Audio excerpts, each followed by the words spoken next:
I hate to say it, but I was actually right with this story. If you go back on my channel and look up the name Troy Kohler, Koehler, you should be able to find that little boy's name on my channel. Y'all give me just a second.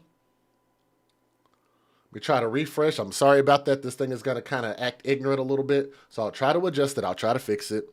But if you go back and look on the channel, you will find this story.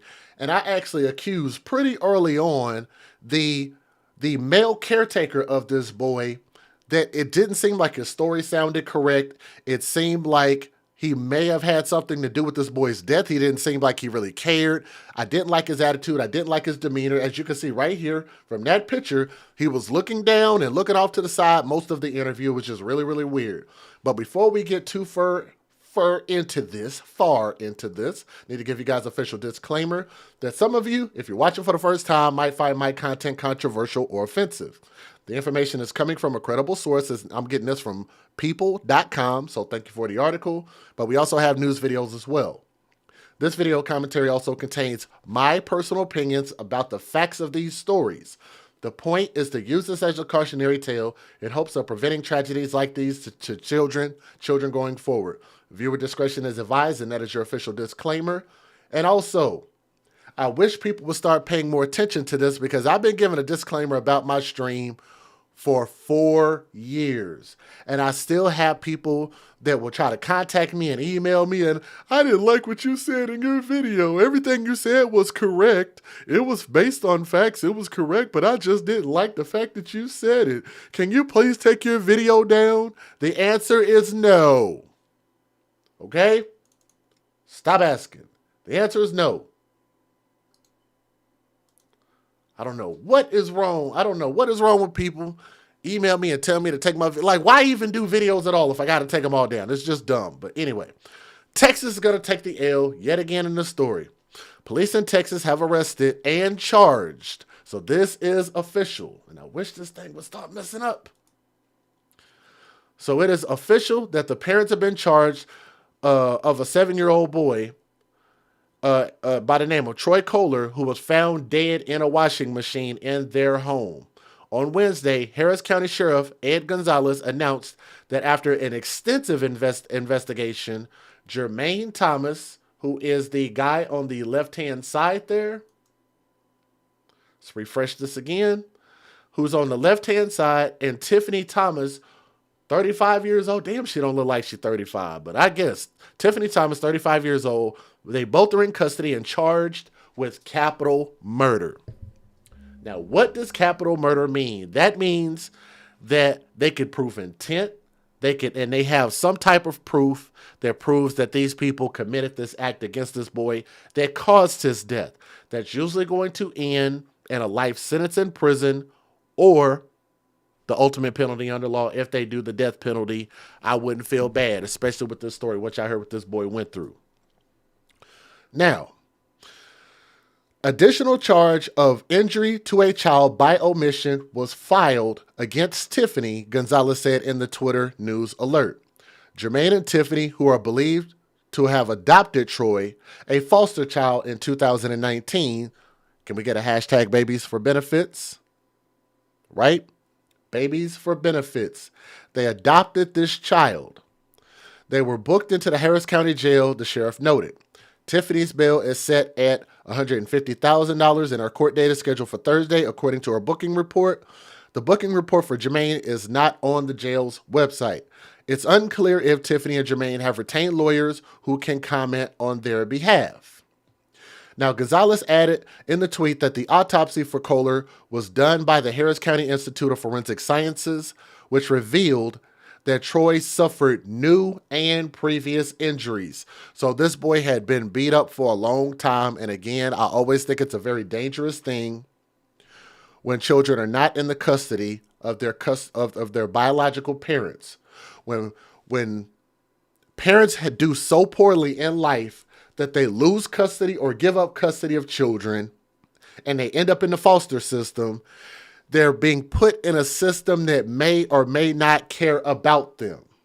That's a very dangerous thing to a child, which is why I really wish that we would only have children if we're able to take care of them, if we want to raise them under one household, one roof, mother and father.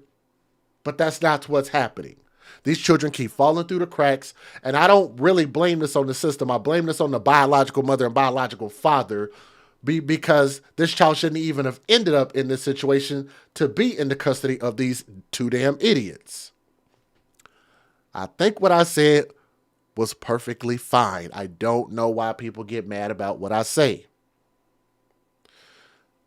This boy suffered new and previous injuries. Authorities determined his death was a homicide. May he rest in peace, concluded Gonzalez. The Harris County Sheriff's Office did not immediately respond to people's requests for comment. On a July morning at approximately 5:20 a.m., and I'll try to fix this. Sorry about that lagging there. My apologies. Troy's parents filed a missing persons report. Lieutenant Robert Minshew of the Harris County Sheriff's Office Homicide Unit said in a press conference captured by Houston KHOU. When officers arrived at the home, they did a brief interview for the missing person report with Troy's parents, Minshew said. Things that they observed led them to search the house thoroughly at that point. They found a deceased 7-year-old child and a washing machine in the garage. Let's pause right there. Later said that Troy was found at 7:20 a.m. Here's the thing. Because I don't know if they're going to say this in the report, but let me go ahead and say this. When the story originally came out, when the dad in this situation, the foster father, gave his interview, he tried to make it seem like he came home, didn't know where the boy was, and then the boy was discovered by the police in the washing machine. He said he looked all through the house, looked around, couldn't find him. But it's funny how when the police get there, they find him dead in a washing machine. But you allegedly looked through all of your own house, but you didn't see him in your garage, or did you not check your garage? But again, they are facing arrest. They're facing charges, so this is great.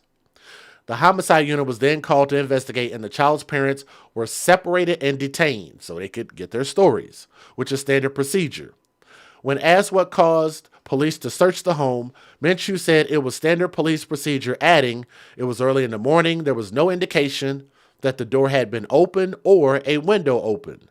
After searching the neighborhood, they were unable to find the child, so the next logical step, I believe, is to search the house. Where there is smoke, there is fire. I always believe in investigating the people who last saw the child, which were these people. So far, so good. We've been right about all of this stuff. He added that it's unclear if the child got into the washing machine on his own, and said that he could not comment on any potential foul play. But I don't think, as a matter of fact, I wish I could go back and watch that video. I wish I could clip that part out and just replay it for you. I actually talked about how impossible it would be for a child to not only go out into the garage, number one, to open the washer, number two, to start the cycle to let the thing fill up with water, number three, and he didn't get in feet first. If a child were going to play in a washing machine, they wouldn't get in it feet first. Or excuse me, they would get in it feet first. I said that wrong. Let me say that again. If a child were going to play in a washing machine, I would assume they would get in it feet first and not head first. That's what I was trying to say. But he was in the washing machine head first. And I don't think that a child would fill it up, stick itself in there head first, breathe in water, not attempt to get back out. Like, it's just nothing about the story and how he was found made any sense, okay? Now, it's obvious a traumatic situation for the family and anybody involved. It's just more conducive to get them away from the house, Minshew said of Troy's parents. No arrests have been made at the time of the news briefing. Okay, so anyway, authorities are waiting on the medical examiner's office to determine Troy's cause of death. He was clothed when he was found in the top-loading washing machine. Minshew could not confirm if it was open or closed. Other than Troy and his parents, nobody else lived at the home. If you suspect child abuse, call the Child Help National Child Abuse Hotline at 800-4-CHILD, 800-422-4453, or go to childhelp.org. All calls are toll-free and confidential. The hotline is 24 hours a day, 7 days a week, in more than 170 languages. Let me go ahead and give you guys the fair usage. I want you guys to listen to the news videos. Here we go. If I can get there. Federal law allows citizens to reproduce, distribute, or exhibit portions of copyrighted motion pictures, videotapes, or video discs under certain circumstances without the authorization of the copyright holder. This is called fair use. It is allowed for purposes of criticism, news reporting, teaching, and parody, which doesn't infringe of copyright under 17 U.S.C. 107. Let me take a pause real quick. Let me say thank you, Ash and Emmy, who was showing some love in the super chat. So thank you very much. And also thank you to KB rejoining the channel membership. And also to Yvonne J showing us some love by way of Cash App. If you guys do decide to show some love and contribute and support what we do, all of my links are in the description box. All you got to do is close the chat and those links are there. All you got to do is click one. Definitely appreciate that. I'll make sure to shout you guys out. Also, if you guys would do me a favor. Oh, let me hit the play button here. If you guys would do me a huge favor and click that thumbs up. And what this does is help share the story and let more people know that we're here talking about this, okay? So here we go. If I can get this off my screen. And this morning we're learning new information in a case we've been watching for months. Harris County Sheriff's deputies just arrested a spring couple for their son's death. And this morning they will go before a judge. Back in July, 7-year-old Troy Kohler was reported missing, and his body was later found inside a washing machine at the family's home. Michelle Choi is live outside probable cause court in downtown Houston. Michelle. Yeah, Dave and Kimberly, this morning, both adoptive parents are in the process of going through probable cause court. In fact, the dad, Jermaine Thomas, is facing a judge right now. Now, this comes after the couple were arrested yesterday, according to the Harris County Sheriff. Now, this is truly a heartbreaking story. Back in July, deputies found 7-year-old Troy Kohler's body inside a top-loading washing machine in his home garage in Spring after his adoptive parents reported him missing earlier that morning. 42-year-old Jermaine and 35-year-old Tiffany Thomas are now charged in connection to little Troy's death. His adopted dad, Jermaine, is charged with capital murder. His adopted mom charged with injury to a child by omission. Now, court documents we've obtained revealing new and disturbing details, including blood was found inside the bottom of that washing machine, as well as the kitchen door frame. Deputies say they also found blood around Troy's nose and a large bump on his forehead. Investigators say an autopsy revealed that little Troy had bruises and scars all over his body. Investigators believe Troy's body was placed into the washing machine after he was killed to be concealed. His death, a homicide. Court docs say both parents hit him with an unknown object, and that in text between them, the dad said he was going to, quote, end up killing him after the boy ate their food. The mom texting back she was, quote, sick and tired of the boy. Now we are expecting. Now, I hope everybody heard that. I'm going to back that up just a hair, just so y'all can hear that again. Let me back it up just a little bit. Troy had bruises and scars all over his body. Investigators believe Troy's body was placed into the washing machine after he was killed to be concealed. His death, a homicide. Court docs say both parents hit him with an unknown object. Both parents hit him with an unknown object. Hold on. Where's the live chat? Sorry, there we go. Fixed that for you. Thank you very much. He was hit with an unknown object. And that in text between them, the dad said he was going to, quote, end up killing him. He said in a text message he was going to end up killing him. Isn't that funny how he ended up dead? Let me let y'all hear it again. And that in text between them, the dad said he was going to, quote, end up killing him. He was going to end up killing him. Unknown object, and that in text between them, the dad said he was going to, quote, end up killing him after the boy ate their food. The mom texting back she was, quote, sick and tired of the boy. Now they were sick and tired of him, but they were not sick and tired of collecting benefits. Here's the wild thing about this. How can you be sick and tired of a boy that you asked to have custody of? You could have just left him alone. Left him in the CPS system until somebody who was ready to come get him. But they wanted to go get those benefits. Isn't that funny how that works? Let's go on to our next video. The adoptive parents of a 7-year-old boy found dead in a washing machine in Spring are now behind bars, and that comes after months of investigating by police. Now, we know the details of this story are disturbing, but it does paint a picture of what investigators say this poor child had to endure. Text messages reveal the parents spoke about killing their child for eating their snacks. CPS has been involved with the family twice, and it's one of a few cases we've recently reported where parents are accused of killing their children. ABC 13's Brooke Taylor live in Spring after trying to get some. Let me back that up on her mugshot. I want to say something. I want y'all to notice how that woman is devoid of a neck. You know this thing right here? Notice how she don't have one because she's a little swollen, probably in the belly and the thighs and in the face. Like she ain't never missed a meal. She gorgeous anytime that she eats. Never missed a meal in her life. Knows the value of sustenance. And they killed this child because he ate food. Of killing their children.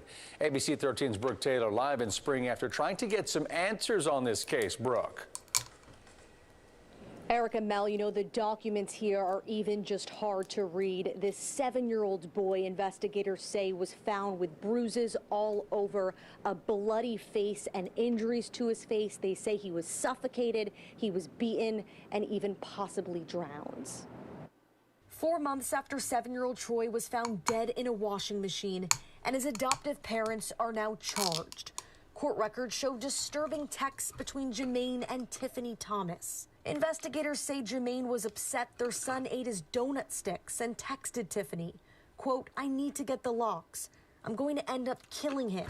They're going to come home and he's going to hang from the tree outside." In another text, investigators say Tiffany said their son admitted to eating her oatmeal cream pies because she threatened dead in a washing machine, and his adoptive parents are now charged.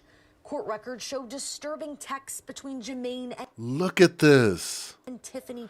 And I want y'all to say, for those who watched my original video when I first did this, I want somebody to please tell me, Jay, you were right. You were right for accusing this man of lying and he murdered this child. That was truly what I believed in, and it looks like I was right. Look at what he texted. Thomas. Investigators say Jermaine was upset their son ate his donut sticks and texted Tiffany, quote, "I need to get the locks. I'm going to end up killing him.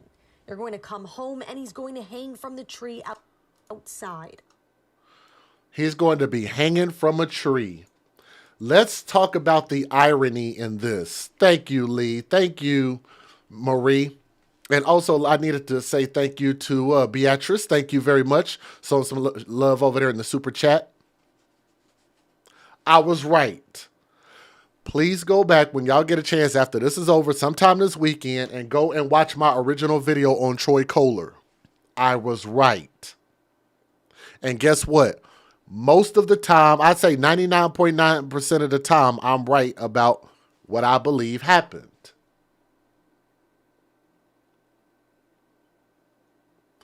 Isn't it funny how we want to scream Black Lives Matter, hashtag BLM, and the police are out trying to take us out, and they're our worst enemy, and we need to fear them, and we need to fear people who don't share our same skin color. How many times have I talked about that? Right? We always look at people with our opposite skin color or skin color that's different than ours as the enemy. Right? Let me refresh one more time. Sorry. Don't know why that thing is doing that. Y'all bear with me. It's just one of them weekends we're going to have some technical difficulties. I know the video looks a little crazy. But isn't that wild? Isn't that wild that we try to scare black folks into thinking that we need to fear somebody other than our caretakers, than our family and friends, and people who look just like us. How long have I been saying that? Just like the song that Tupac came out with, that's Only God Can Judge Me, and the song goes, they say it's the white man I should fear, but it's my own kind doing all the killing here. We talk about racism, and every year we're coming out with a new slavery movie. Can we stop that? Can I say that for a moment? Get political for a moment? Can we please start telling these movie producers and studios that we don't want no more damn slave movies? We cool on that, okay? Right? We are cool on that. Fine. We were subordinates. We were slaves. We had the proverbial foot on our neck at some point in history. Fine. We got it. But how many more new damn slave movies do we need? I think, aren't they supposed to be coming out with another one? I don't want to see another one. I don't want them to produce another one. Because I think the wildest thing is that we might end up going to our graves thinking that there is some magical enemy out there when the enemy, more times than none, looks just like us. Wow. In another text, investigators hang him from a tree. That sounds like lynching, don't it? I didn't even address that. He said, I'm going to end up hanging him from a tree. But I thought lynching was a bad thing, but I guess it's okay to lynch if it's a little child that you took custody of to get a check from that you don't like.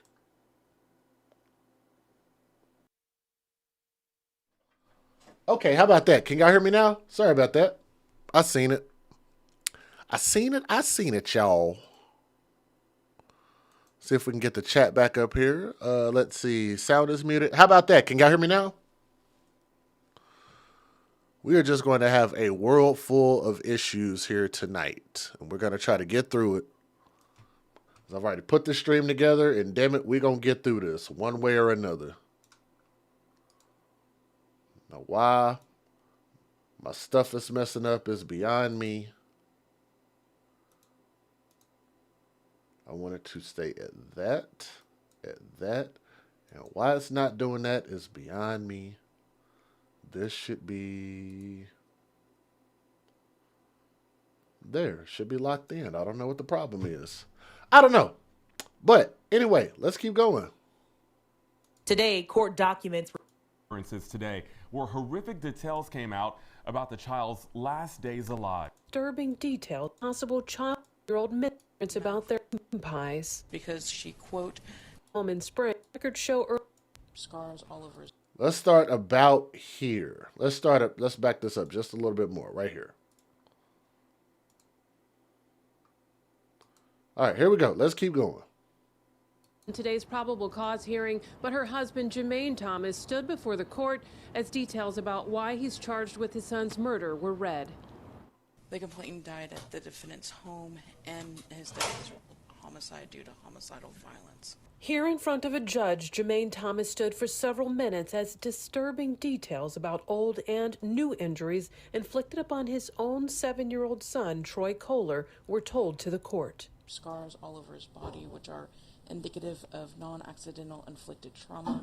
CPS confirms Jermaine and Tiffany Thomas adopted Troy in 2019, and court records show earlier this year, CPS conducted 2 investigations after school officials reported possible child abuse because Troy had black eyes and bruises. In July, officers were called to the family's home in Spring after the parents reported the 7-year-old missing. A deputy found Troy dead in the family's washing machine with a bump on his forehead, blood on his nose and mouth, and multiple bruising, patched scars all over the body, facial injuries. Text messages between the parents about their own son were also read in court, including one that investigators say Mrs. Thomas wrote, saying Troy told the truth about eating her oatmeal cream pies. Because she, quote, threatened to put him in the stove and turn it on. Threatened to put him in a stove for eating snacks. If you guys can hear me, do me a favor and click that thumbs up. I know this thing is lagging just a little bit, but we'll try to get through this. So if y'all would, please click that thumbs up. So we want to have one thumb up for everybody watching. Please click that thumbs up. Let's keep going. And detectives say a message from Mr. Thomas about the 7-year-old eating his donut sticks. I need to get the locks. I'm going to end up killing him. You're going to come home and he's going to be hanging from a tree outside, end quote. One more message said to be from Troy's mom. I'm so sick of this boy. Like, I'm really tired of him and don't want him in this house no more, end quote. After months of investigating, Jermaine and Tiffany Thomas were arrested yesterday. Mr. Thomas is charged with capital murder. According to court records, the 7-year-old was likely hit, suffocated, and possibly even drowned. Now, Mrs. Thomas is charged with injury to a child and injury by omission. Her bond has been set at $150,000. Mr. Thomas's bond has been set at $2 million. Bond has been set for the adoptive parents of that 7-year-old boy found dead inside that washing machine. Troy Kohler died back in July. Jermaine and Tiffany Thomas were both arrested yesterday, charged in Kohler's death. This afternoon, they remain in custody. Adam Bennett is outside the family's home in Spring. And Adam, prosecutors shared this really difficult information in court that we want to warn folks is hard for some to hear. Yeah, these details are really disturbing, Mia. You know, one neighbor told me he is surprised it took this long to bring charges in this case, while another told me he can't imagine any parent doing what this couple is accused of doing. Mr. Thomas, are you a U.S. citizen? Yes. You requesting a court-appointed lawyer? Yes. A brief, routine Q&A in probable cause court this morning is all we heard from Jermaine Thomas after he was charged with capital murder. His wife, Tiffany Thomas, charged with injury to a child, was not in court for mental health reasons. The magistrate set bail at $2 million for Jermaine, $150,000 for Tiffany, after prosecutors shared new details in their son's death. Deputies found 7-year-old Troy Kohler's body in a washing machine inside the family's garage on Rosegate Drive on July 28th. Kohler's adopted parents had reported him missing less than a couple hours earlier. Jermaine Thomas spoke to KHOU later that night. I put my key in the door and then the door open. But anything else after that, I don't know. As in the door was unlocked already? Yeah, but I don't know.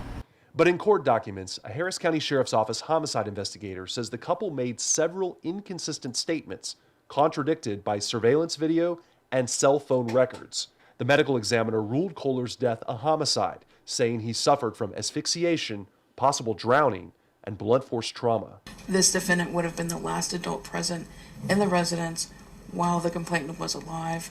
The fact that the complainant could not have run himself through a wash cycle on the washing machine on his own. Prosecutors say text message chats between the couple show, quote, deep contempt for their adopted son. Officers observed a text in which defendant Tiffany told this defendant that the complainant told her the truth about eating her oatmeal cream pies because she, quote, threatened to put him in the stove and turn it on, end quote. In those court documents, the homicide investigator also said that school personnel at Kohler's school initiated 2 CPS investigations after alerting authorities to facial bruising and blackened eyes. Both defendants are due in court tomorrow morning. Ron? What a horrible case. All right, thank you so much, Adam Bennett, for that update. So, again, it sucks because it's a good thing that I'm right, but it also sucks because in this case it means that these people did cause the murder of this boy for absolutely no reason. And like I say, I think for that they deserve life in prison if they have the death penalty. If they're able to prove their case truly in court, then I believe that maybe they deserve that. But like I said, I felt like his body language was all wrong when he did that interview, and clearly he was lying, and they act like they didn't know what was going on. They have text messages to prove it. You could have proved that with forensics. Like I said, I just think that, you know, people need to do the right thing and do what's in their heart. And if you aren't truly going to love children, there's no reason to be a foster parent. And I just really wish that people stop taking advantage of these children. I've been saying babies for benefits for a very, very long time. But let's keep the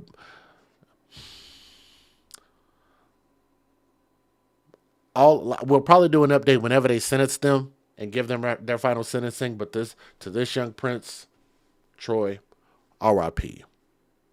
He was failed by his biological parents and he was failed by his foster parents, but he definitely deserved better. If you guys would do me a favor and please share his story. I want more people to see this. If y'all would, please. Thank you. And yes, I know this camera is lagging out and I don't know what to do about it. It is just irritating. I don't know how to fix this. I don't know how to fix this. Let me see. Maybe there's one other thing I could do. Y'all bear with me a second.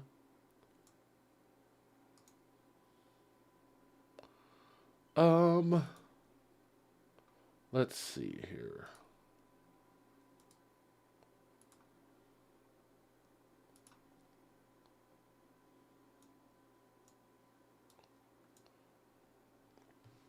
Y'all give me just a second. Let me try to fix this thing.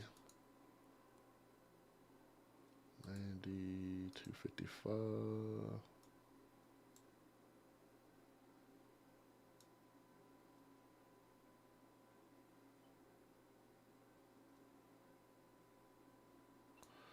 Maybe I need to swap this out. Maybe that'll help. I don't know. But this is really, really bothering me. I have to try to fix this. Y'all give me just a second. Because every time I look at this screen, it is laggy, laggy, laggy. So let's see. 3393. Let's go. 3393. Nope, that's not right either.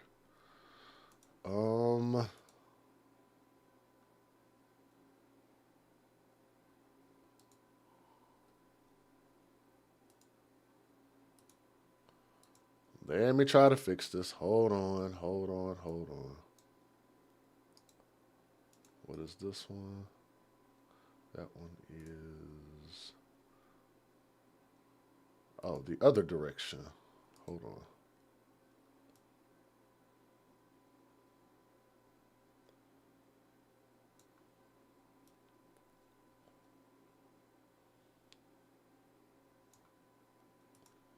Is that better? Sorry, I'm going to have to be a little hood with y'all. Hold on for a second. Let me try to fix this.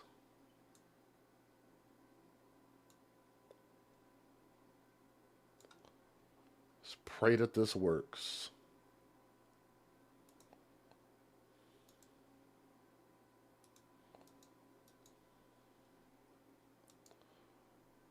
Have no idea if that's going to work or not, but let's go ahead and move on to our second story. I am so sorry, y'all. I am so sorry. Let me go ahead and get our second story up, and let's just pray that this thing don't act up on me anymore, which is going to be, let me see. That is our second cover story, which is, where's it at? Megachurch. There we go. Right there. Now, I'm curious to know how many of you guys heard about this story.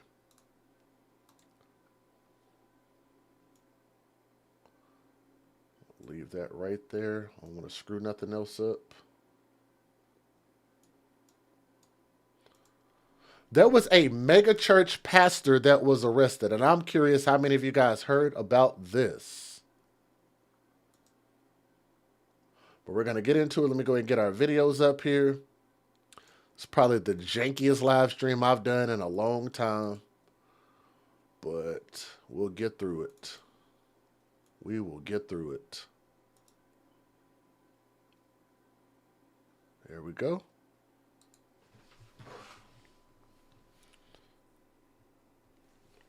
Let me also say thank you over there in Cash App to Yvonne J. If you're listening, I want to say thank you very much. I did get that.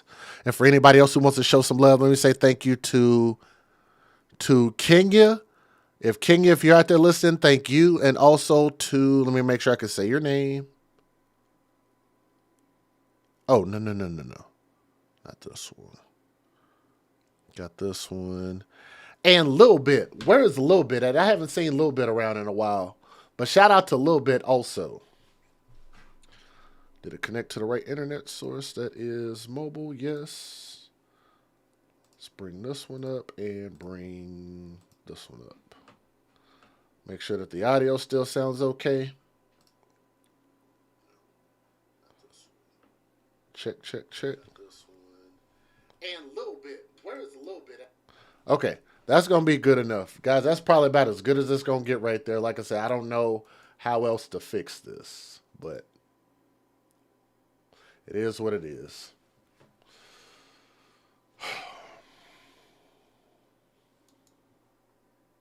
Now, California is going to have to take the L in this particular story, and this involves a megachurch. It's a very, very wild story, but let me give you guys a disclaimer before we start that some of you guys might find my content controversial or offensive. The information is coming from a credible source, which is lawandcrime.com. They put out amazing work, so thank you very much, Law and Crime.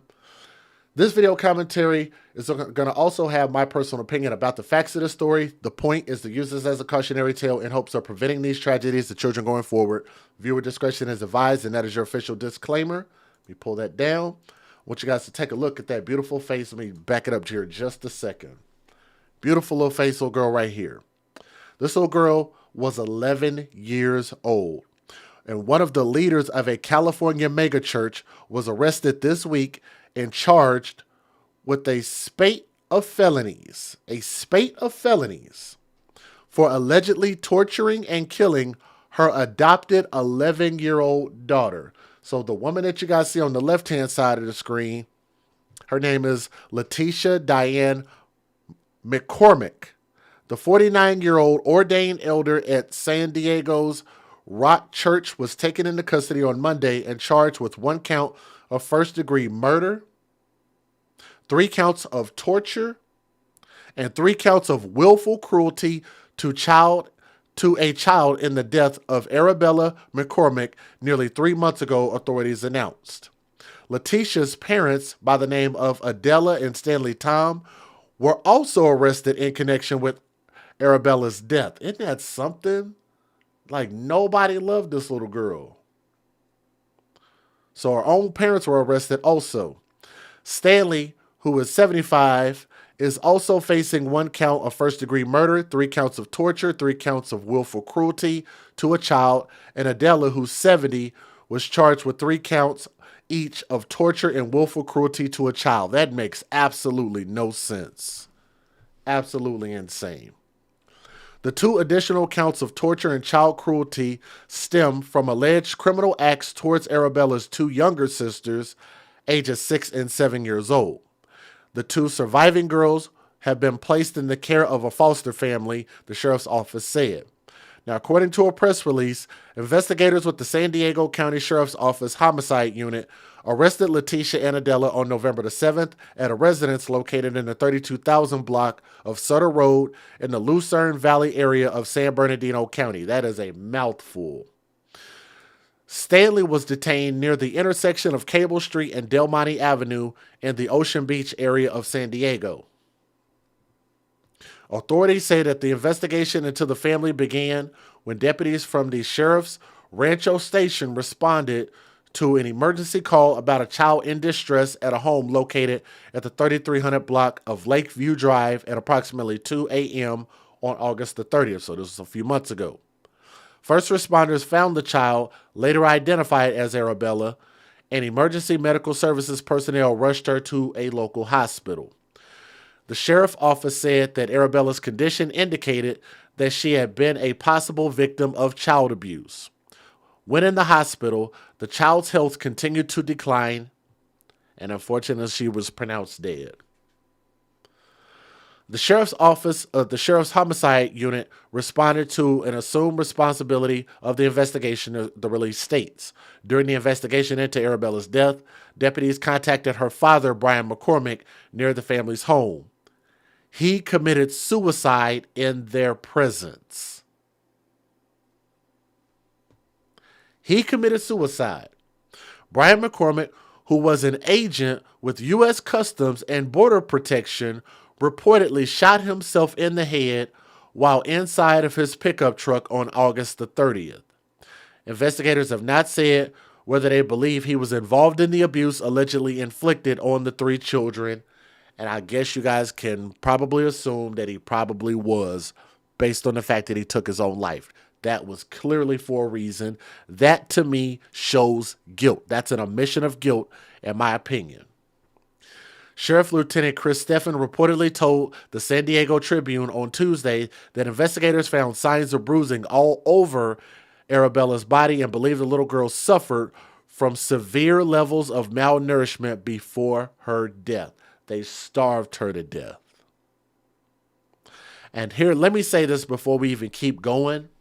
Even though whatever his job title was or whatever the case is, I don't think that that absolves anybody to say that not only are they not above the law, but I don't think that that makes their moral compass any better or any worse than anybody else. You would think that when a person has a high-level position like that, you're hoping that maybe they're doing the right things.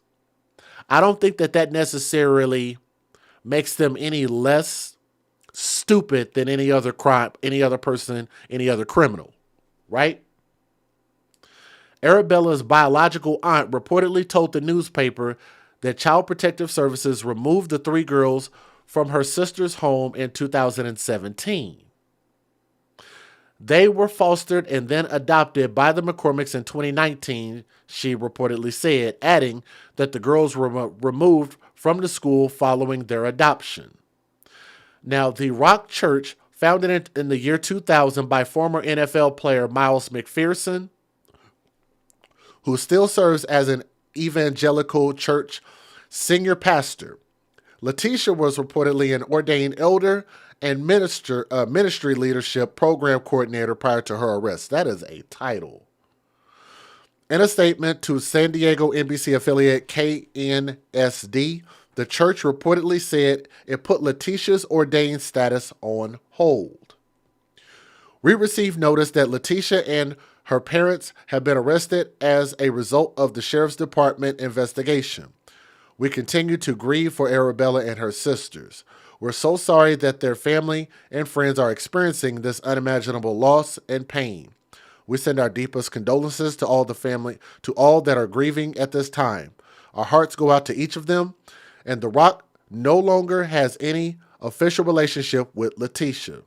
Her ordination at Rock Church was previously suspended and is in the process of being revoked. All 3 suspects were arraigned on Wednesday in East County Superior Court. Let me give you guys the fair usage. Let's take a look at a couple of news videos. Here we go. Federal law allows citizens to reproduce, distribute, or exhibit portions of copyrighted motion pictures, videotapes, or video discs under certain circumstances without the authorization of the copyright holder. This is called fair use. It is allowed for purposes of criticism, news reporting, teaching, and parody, which doesn't infringe of copyright under 17 U.S.C. 107. Here we go. Let's get it. If y'all would, do me a favor and please click that thumbs up and share this because we do want more people to see this and know about this story. In August, ambulances rushed 11-year-old Arabella McCormick to the hospital. Sadly, doctors couldn't save her. Now, 3 months later, deputies just announced 3 family members facing charges for her murder and torture.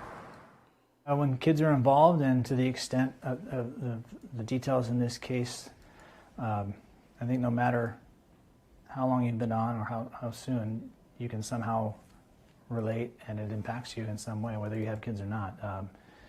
It's horrifying. In August, around 2 in the morning, deputies say they got a call about a child in distress. That child, 11-year-old Arabella, died hours later at the hospital. There was a lot of what appeared to be malnourishment and bruising. The same day Arabella died, investigators say her adoptive father, a Border Patrol agent named Brian McCormick, took his own life in front of deputies. Now, McCormick's widow, Leticia McCormick, faces a murder charge, 3 counts of torture, and 3 counts of willful child cruelty.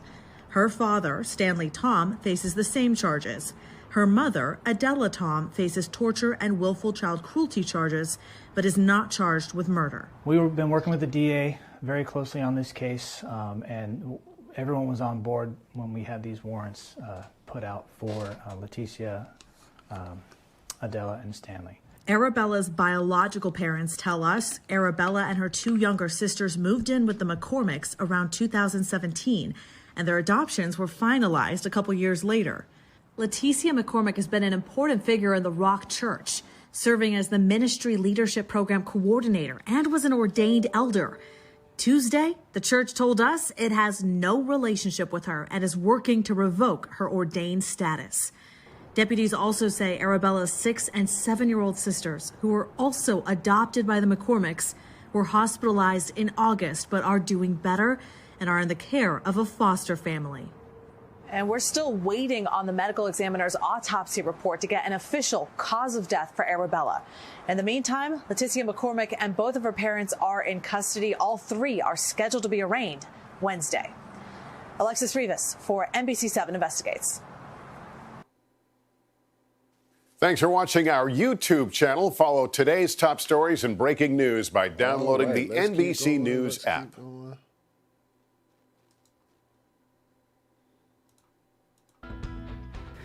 My child was a happy, healthy little girl.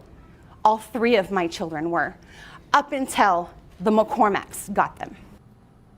A grieving mother speaking out as an El Cajon woman and her parents face charges in connection with the torture and death of an 11-year-old adopted girl. Thank you for joining us tonight. I'm Kimberly Hunt. As ABC 10 News reporter Michael Chen tells us, emotions were high in court as the 3 faced charges. The heartbroken biological mother says she wants the case focused on her 11-year-old girl and the justice she now deserves. Toriana Flory says it was difficult to contain her emotions during the video arraignment for those accused in the torture and murder of her daughter, 11-year-old Arabella. In court, adoptive mother and grandfather Leticia McCormick and Stanley Tom charged with murder and torture. Grandmother Adela Tom accused of torture. All are also accused of abusing Arabella's younger sisters, ages 6 and 7. The judge ordering the defendants' faces to be titleized. Detectives say in late August they were called out to an El Cajon home for a child in distress. They say the adoptive father killed himself in front of deputies. Arabella was transported to a hospital where she died. Investigators say the girl suffered from severe malnourishment and had signs of bruising. Flory, the biological mother of all 3 girls, suffers from mental health issues and says she was fighting to get her girls back. She says she reported her abuse suspicions to Child Protective Services after some visits. They tortured these children. I'm shaking. Deputies confirmed reports filed in the case but haven't released details. When they would come to visits, they would be so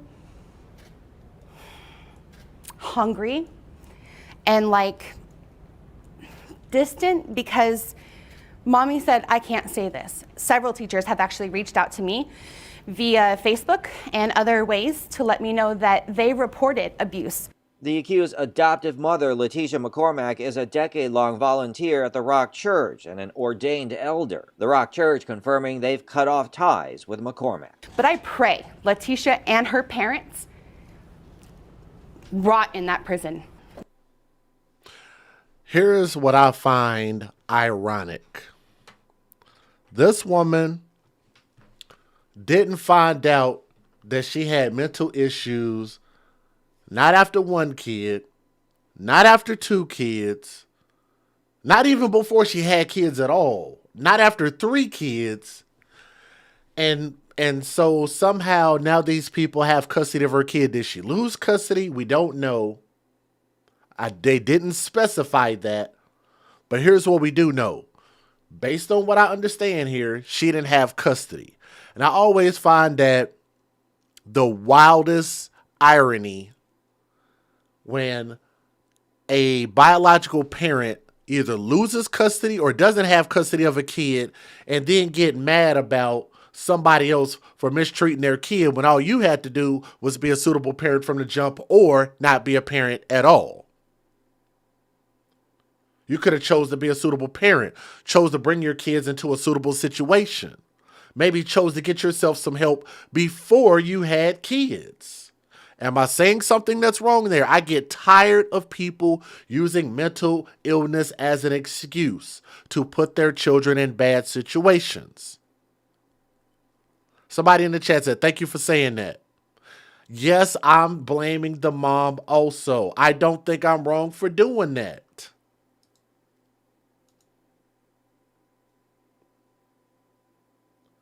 Does anybody out there in the chat think I'm wrong for saying that? I'm putting her just as much responsible because her children should not have been in this situation to begin with. And what do y'all think this is a setup for? I personally believe that this is a setup for a upcoming GoFundMe campaign. And I'm sure she's probably going to put that number really, really high, up there in the $200,000-$400,000 mark in around that range. I'm pretty sure we're going to see a GoFundMe coming up pretty soon. What y'all want to bet? I want everything thrown at them. The book, everything. Flory says Arabella's siblings were hospitalized for about a month for malnourishment and are now with a foster family. Meantime, the 3 defendants will next appear in court next week for a bail review. A San Diego woman and her 2 parents have been arrested following the death of 11-year-old Arabella McCormick. According to a statement given to People by the San Diego Sheriff's Office, in late August, police responded to a child in distress call at a home in Spring Valley, where they found Arabella. The 11-year-old was rushed to a hospital where she died. A police spokesperson told the San Diego Union Tribune that she was covered in bruises and suffered severe levels of malnourishment. The 11-year-old was initially fostered before being adopted by Brian and Letitia McCormick. Letitia was a leader at Rock Church in San Diego, the megachurch founded and led by former NFL player Miles McPherson. Her leadership profile has since been removed from the church's website. On Monday, the 49-year-old church elder was booked on a charge of murder, 3 counts of torture, and 3 counts of willful and cruelty to a child. According to a police statement, Letitia's father, 75-year-old Stanley Tom, was also charged with murder. Arabella's grandmother, 70-year-old Adela Tom, was booked for 3 counts of torture and 3 counts of willful and cruelty to a child. While investigating the little girl's death, Arabella's father, Brian, died by suicide near the family's home as police approached him. A spokesperson for the San Diego Sheriff's Office confirmed to People that Brian was a U.S. Customs and Border Protection agent. Police say Arabella had 2 sisters living with her. One is 6 years old and the other is 7. They are both now with foster families. Family and friends told NBC San Diego that all 3 girls moved in with Letitia in 2017, and their adoptions were finalized a couple years later. In a statement to the outlet, the church confirmed that it is in the process of severing ties with Letitia. According to the Times of San Diego, all 3 pled not guilty on Wednesday and remain in custody without bail. Now, let me address something because I know some people are probably going to feel this same way. And somebody said, let's see if I can find it. I don't think the mom is to blame. She thought they were going to church, and the guy was in the police force for something. She trusted them. Here's the difference. It is the biological father and biological mother's responsibility to raise the children. Period. Am I clear about that? I've been clear on my stance about this pretty much since the beginning. That responsibility, and we can blame CPS, we can blame the foster parents, we can blame the police, we can point the finger at everybody else, but at the end of the day, none of those entities were laying on their back accepting semen from a grown-ass man who apparently ain't in his kid's life and was having sex with a woman who apparently has mental health issues, which I'm sure she had mental health issues before she had the kids. Right or wrong? Since we in church and talking about Megachurch, can we get an amen? Oh, man. I just don't think it makes me question a lot of what I say sometimes when people email me and they email me about the most trivial things. And I'm like, I don't think I'm saying something that is wrong. If I am, please tell me what I'm saying that is factually inaccurate. When you have children, the people who have the children, it's their responsibility to raise them. What's wrong about that? So if I go out and go have kids, whose responsibility is it to raise the kids? Mine, right?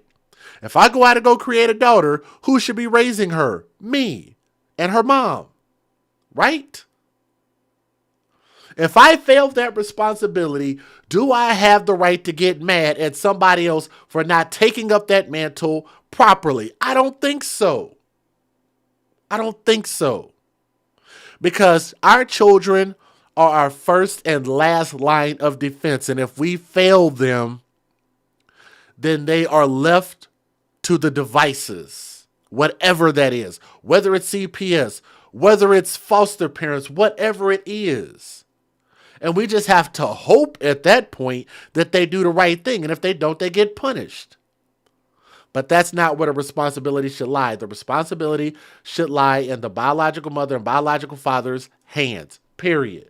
Now, the people who abuse this baby also need to pay for what they did. Every single one of them.